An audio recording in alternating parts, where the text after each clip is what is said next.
Welcome to Talking Plant Protein. My guest today brings 23 years experience of food chemistry research to the conversation. She's currently the director at the Plant Protein Innovation Center at the University of Minnesota. Dr. Pam Ismail, thank you so much for joining us.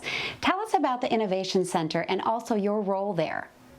My pleasure. Thank you for having me on the show today. I love to talk about plant protein anytime.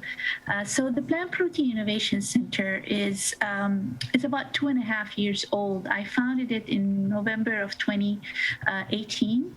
And the center really is a platform that brings together industry and researchers to innovate in the space of plant proteins. So our mission really is to bring interdisciplinary researchers and industry a point of view to bring to the consumer a nutritious, functional protein ingredients and products. And we work all the way from production on the land and to formulation, processing, and consumer and all the way through the value chain, if you may call it. So from the land to the consumer. So we are a center that has several researchers. So I'm a director, but at the same time, I'm a researcher as well. And we have 25 researchers associated with the center. And as of today, we have 30 industry members. So they range in size and they range also in specialty. So we have the ingredient companies, the CPG companies, breeding companies. So they bring to the table challenges and opportunities in this area to address this increased need and consumer desire for protein, and not just protein, plant proteins from sustainable sources. So in order for them to formulate with new plant protein ingredients, they really need to understand how do they function, what's the nutrition, what's the flavor component, how can they replace animal-based protein or even other types of proteins that the consumer would like not to see in their products.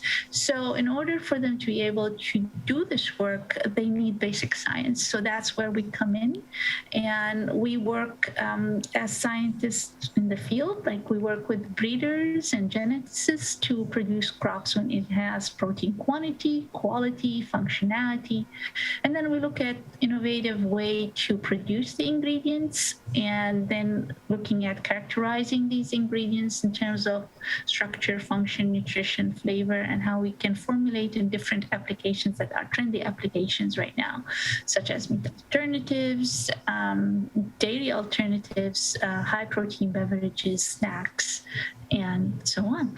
So, and then we also assess the consumer acceptability of the final product.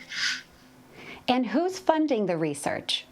So our funding sources range from being a member in the center. Our industry members pay annual fee to be a member, and those membership dollars, they all go into a bucket that we use for basic research and also to fund our administrative costs as well. But 70% of membership dollars go towards research. We also seek other sources of research funding. So basically we go after foundations, federal funding, state funding. So it's kind of diverse as long as we're able to get funding that addresses our research priorities and the mission of the center. And as you investigate cleaner processing techniques, what innovations have you seen in agriculture that have less environmental impact?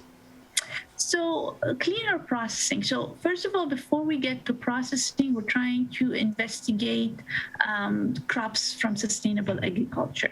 So the consumer is interested in the environment. We also are interested in producing or being able to utilize the land in more efficient way. So we're looking at crops that would potentially be like sustain the nutrients in the soil, prevent soil erosion, being able to be planted as a crop in a crop rotation, so we can maximize yield in a certain piece of land. Then from there, we're trying to look at ways to process these crops in order to produce the ingredients in a way that will have less energy use, consumption of energy, that is, or less solvent use, more organic if we're able to. So there's a lot of research going in this area to produce ingredients that is more cost effective, energy efficient, and less use of solvents. And then from there, the processing, obviously, looking at the clean label and how we can process foods with less amount of ingredients or less synthetic ingredients. So research is happening, as I said, from the land to the consumer along these lines. And can you tell me what nutritional quality means to you and your research? And then how do we maintain nutritional integrity through processing? That's a very good question. And it's kind of, to me as a scientist, I know that consumers have a negative feeling about processing. But then I'd like to remind consumers and the listeners that processing is important for so many reasons. First of all, to make the food healthy, to reduce microbes, not just spoilage, but pathogenic microorganisms. Also to enhance the flavor of the food that we're consuming. So processing is not necessarily a bad thing, but again, anything in excess or excessive can become bad. So a long list of ingredients, high salt concentration, harsh thermal treatments. So that could potentially be harmful to our health and to the nutrition in general. So modest processing is essential. And if we look at any nutrition label, for example, and if we want to look at focus on proteins, and you look at the quantity amount of protein is in the serving, there is next to it sometimes tells you something called percent daily value. So how much of this protein satisfy the daily requirement for protein consumption. So this takes into account not just the protein content, but the amino acid composition and the digestibility of the protein after it's been processed, after the food has been produced. So let's say you have a 12, or let's say for simplicity of math, 10 grams of proteins in serving. However, 8 grams of these proteins will be biologically available. So what would be reported in percent daily value takes into account only 8 grams of that 10 grams protein. So it's calculated for you and it's presented hopefully accurately on the label. Since all plant proteins aren't processed the same, what should be on the consumer's radar? So yes, so this is kind of a multifaceted type of question. There's the consumer perception, and there's also the producer perception, and then there's the scientist perception as well. So the consumer really kind of sometimes may not necessarily understand what goes through the processing and then just think that it's all bad or not good for them.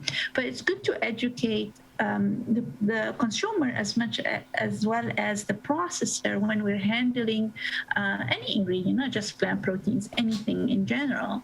So anything in excess, anything excessive is going to be bad. Anything in moderation is great. So what the industry is trying to do is address consumers' concern.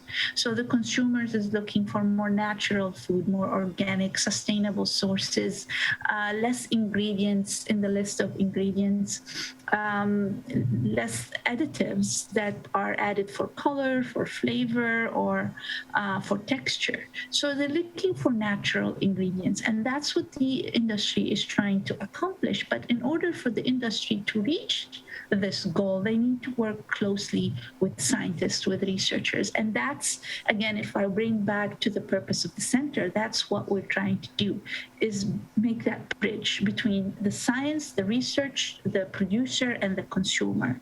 So we need to do a lot of research to help the producer utilize less additives, more healthy ingredients, more natural ways of processing, and at the same time reach an acceptable flavor, acceptable texture, and also healthy food options for the consumer. But again, I stress on the point point of moderation. Processing is not bad if we do it right, and if we have the right list of ingredients that have been processed in a modest, keeping in mind the nutrition and the health, as well as at the same time, if it doesn't taste good, nobody's going to eat it, nobody's going to buy it. So we need to keep the taste, the texture, the appearance all together. So there is what I say, we have to reach kind of like an agreement or something that will allow the consumer to enjoy their product, but at the same time get the nutritional benefit and feel good about their purchase choice. I really appreciate your perspective today. Tell me what's next for the Innovation Center and for the future of plant proteins. Oh, I see bright things for the future of plant proteins. It's a wave that is not going to fade anytime soon. So we have a population that is growing and it's going to be 10 billion by 2050.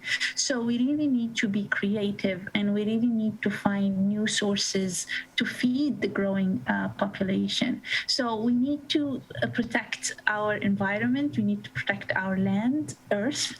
So we have to think creatively in how do we practice agriculture, whether for animal production or for plant production. So the Plant Protein Innovation Center, one of its main focus is sustainable agriculture, trying to produce crops that will give us ingredients that satisfy the consumer need for high protein diet, plant-based diet, sustainable sources. So that's kind of a big thing, and it's not really just the next big thing. This is the big thing that will go on for a little while, and it's not going to fade. And we hope that by the end, if we're ever going to reach an end, that we kind of protect the environment, provide additional plant protein sources for the consumer, and enhance the way we produce things, and keeping in mind the nutrition, the satisfaction of the consumer, as well as of the economic benefit of our farmers, of our industry. So, yeah, there's a lot of work that needs to be done, and we hope to keep going. I appreciate your time. Thank you again, Dr. Pam Ismail. You're welcome. Thank you for having me.